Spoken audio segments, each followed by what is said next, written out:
Selamat datang Tuan Papa. Selamat datang Tuan Papa.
In 1963, I joined in a company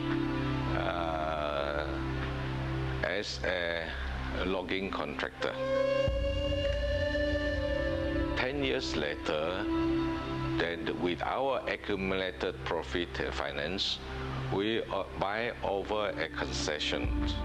We try to apply 2 more concessions from the government. And we obtained the 2 concessions in 1983.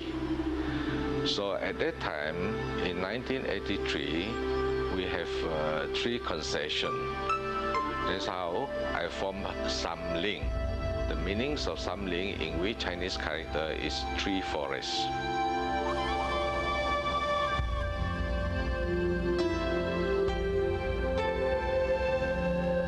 Providing wood to the world for over 30 years.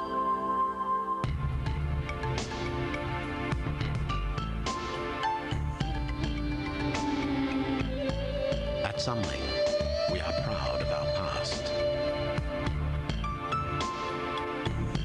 and it inspires us as we continue to chart our future on the sea of rapid change.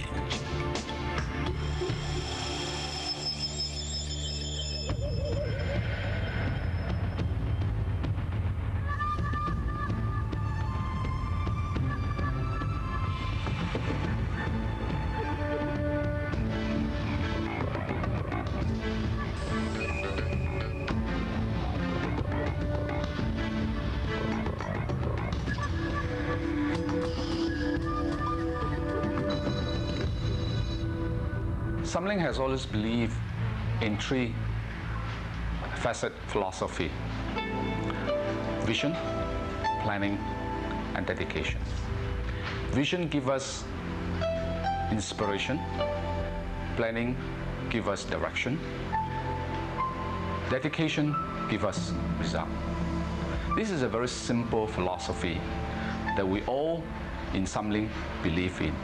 It is this philosophy that has brought us where we are today.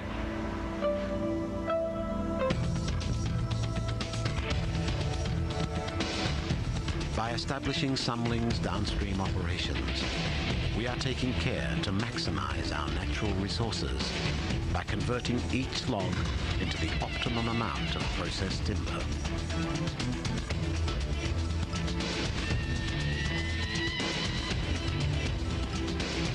Using ancient skills and progressive technology to manufacture value-added products. Owning wood resources and plantations in different parts of the world in order to produce a wide variety of products.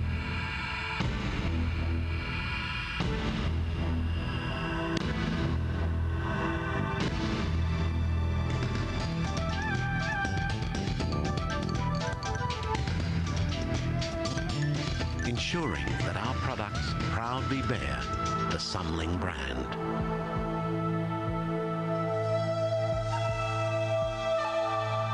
Products that contribute to a better quality of life.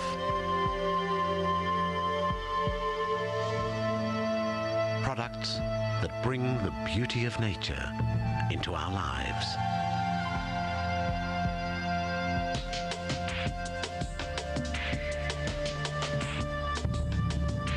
Products that will stand the test of time.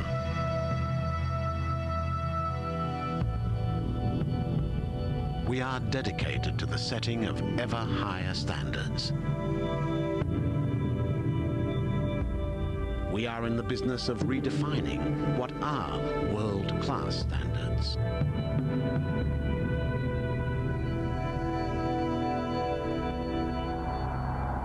The forest is an important resource to our society, and therefore it has values. Sustainable forest management ensure that there is a continuous supply of these resources. The idea of sustainable forest management is to allow the harvesting of these trees in a manner that let the forest to regenerate itself.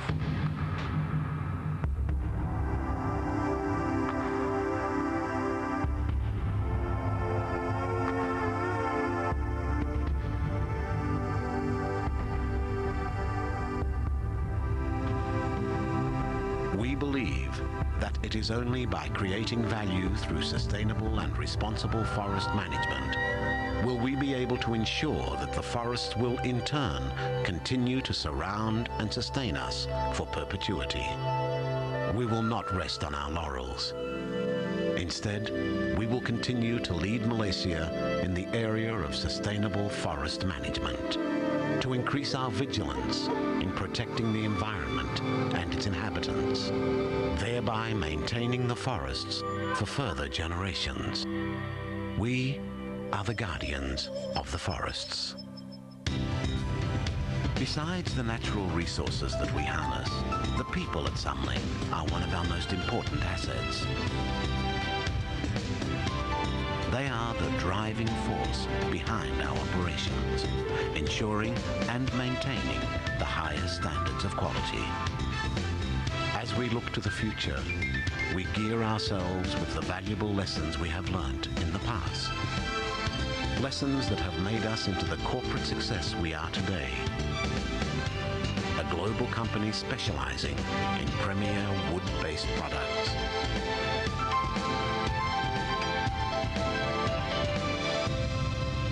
Samling one day can become an international wood finish products supplier throughout the whole world.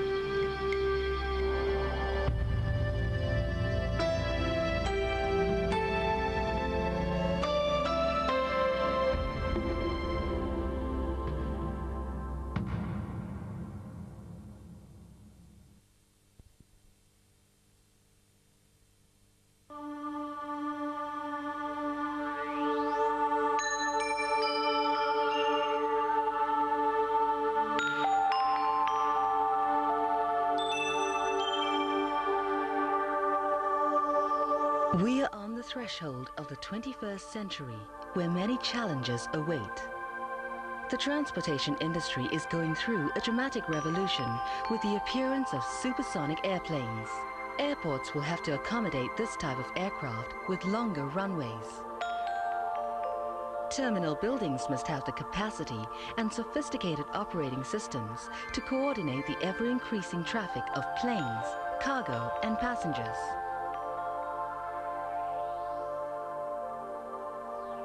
Building such an airport requires vision. Managing such an airport requires a revolutionary strategy. Malaysia Airports is at the center of this revolution.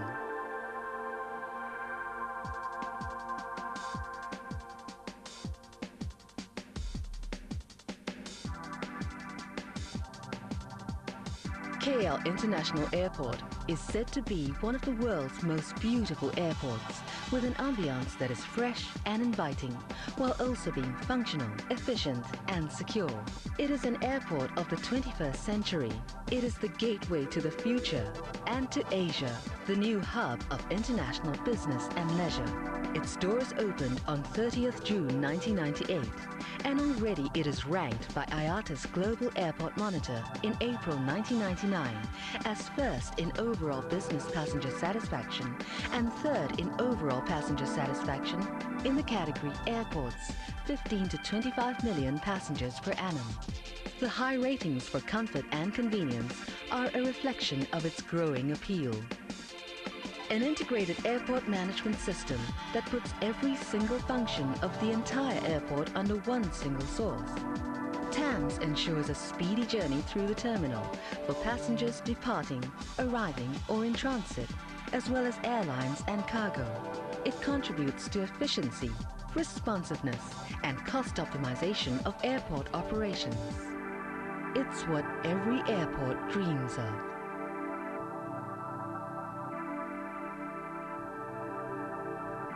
Convenience, comfort, and the needs of the passenger are important considerations of KL International Airport. Facilities and services are important features of the airport.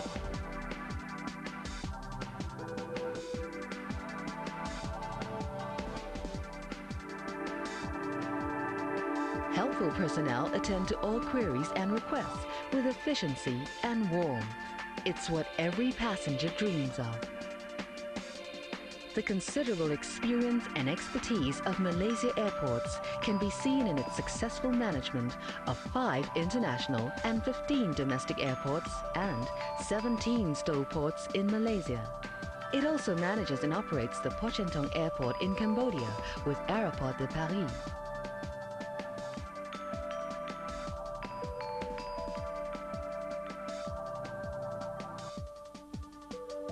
Airports are also expanding their operations to become business and leisure centers.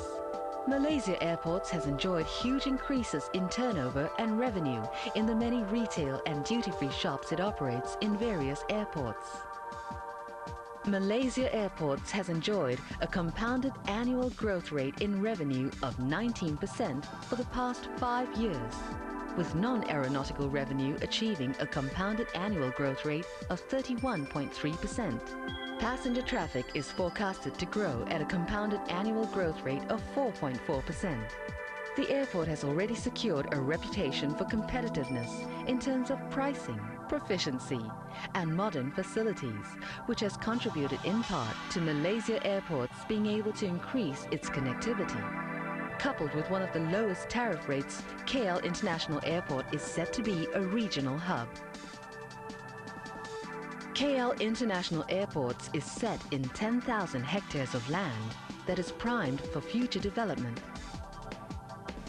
This includes a free commercial zone and business park that will contribute to Malaysia Airport's revenue growth and expansion. Already, Malaysia Airports has played host to world events at its Sepang Formula One Grand Prix racing circuit.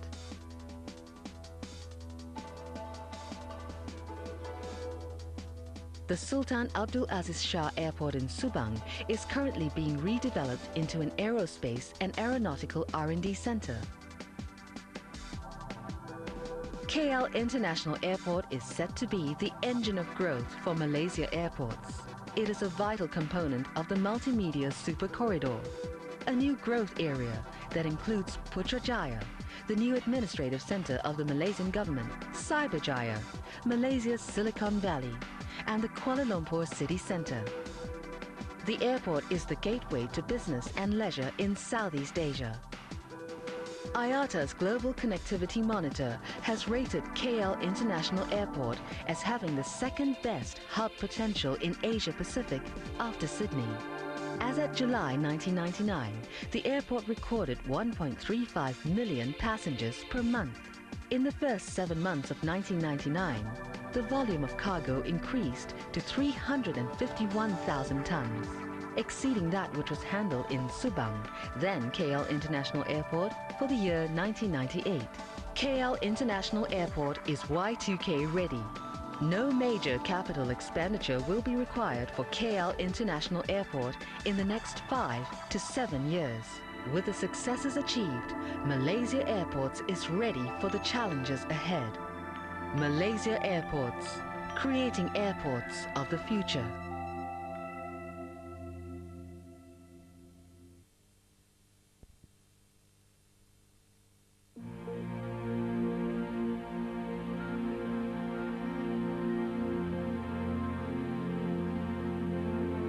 After 19 years of political struggle, Sri Lanka enters a new era in its rich history.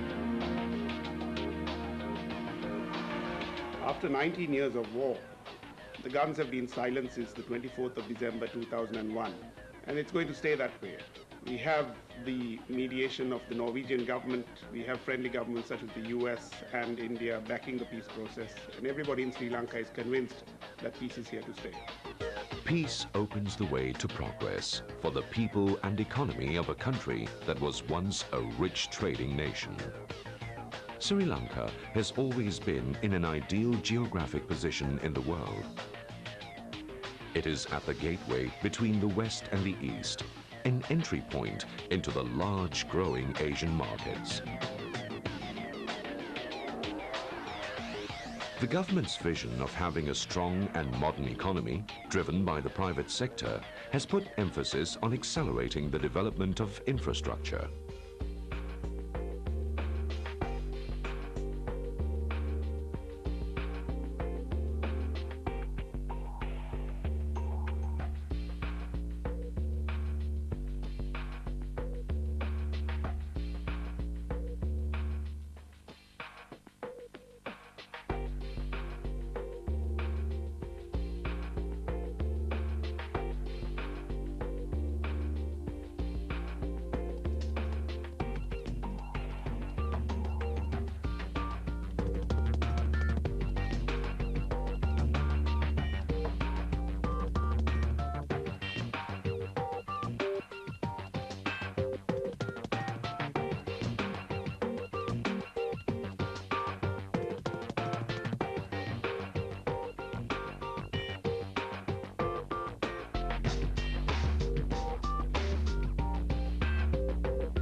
Foreign investors have all the incentives from a highly supportive government that is encouraging economic growth.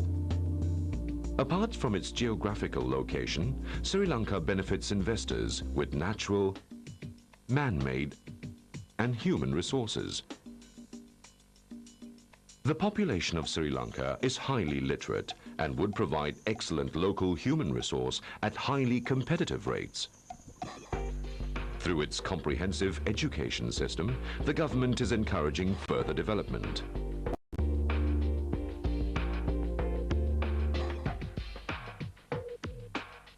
Its current airport and seaports are excellent facilities for logistical support with further development in the pipeline.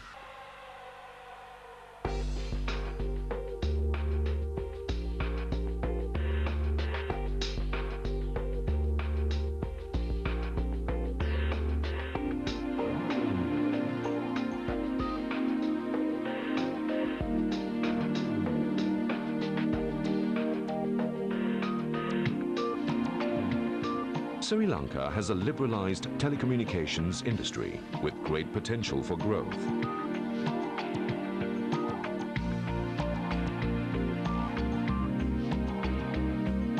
With the intention to boost the economy with foreign investment, the government of Sri Lanka has put in place key incentives and plans to create a lucrative and conducive business climate for foreign investors, with market reforms and a good, sound legal framework.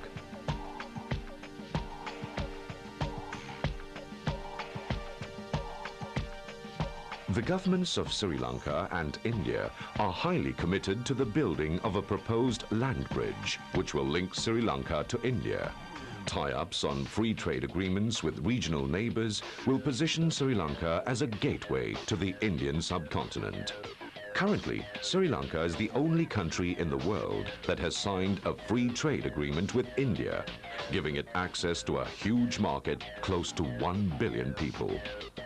Sri Lanka is also in dialogue with Pakistan, Bangladesh, and the US on similar agreements.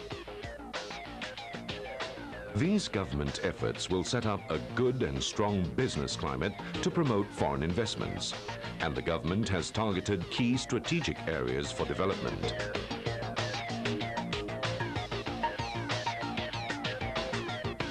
Already in Sri Lanka, there are many industries and businesses that are operating lucratively, with further potential for investments that have good prospective rates of return.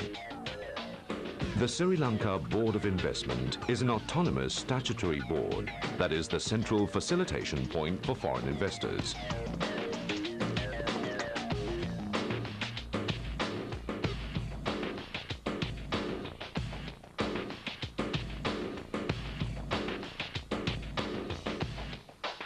Sri Lanka is a large tropical island blessed with beautiful natural landscapes and offers an excellent quality of life.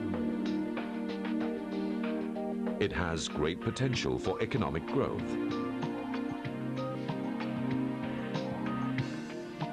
With peace achieved, the government is committed to long-term political stability. The peace process has re-established Sri Lanka's prime importance as a gateway to the subcontinent. We are a trading hub in the Indian Ocean region, and we have to regain the status that historically we have maintained as the primary entrepot center in this part of the world. Sri Lanka's geographic position in the Indian Ocean gives it the unique advantage of having access to all points of the subcontinent. This is its main attraction to major investors coming into the country. The industries which require skilled and fairly knowledgeable workforces are those that have made inroads into Sri Lanka. We have a very high level of literacy in this country, despite the fact that our wages are fairly low by international standards. So it's those industries which need high skills at a fairly competitive cost which have done very well in Sri Lanka. The infrastructure support that Sri Lanka is putting in place revolves around the major utilities that you would expect a trading entrepot to provide to investors. We are looking at development of highways, of ports, of telecommunications, of power supply in the short term. These are the key issues that we have to address to make Sri Lanka a competitive platform for value addition. Sri Lanka wants to position itself as the Hong Kong of India. We want to be the major entrepot trading center for the whole of the Indian subcontinent. That, I think, is a very compelling reason for investors to be based here. With natural, man-made and human resources, economic structures and plans laid out by the government, the participation of foreign investors in the Sri Lanka economy will accelerate the growth and progress of a nation that is poised to become the new gateway between the East and West.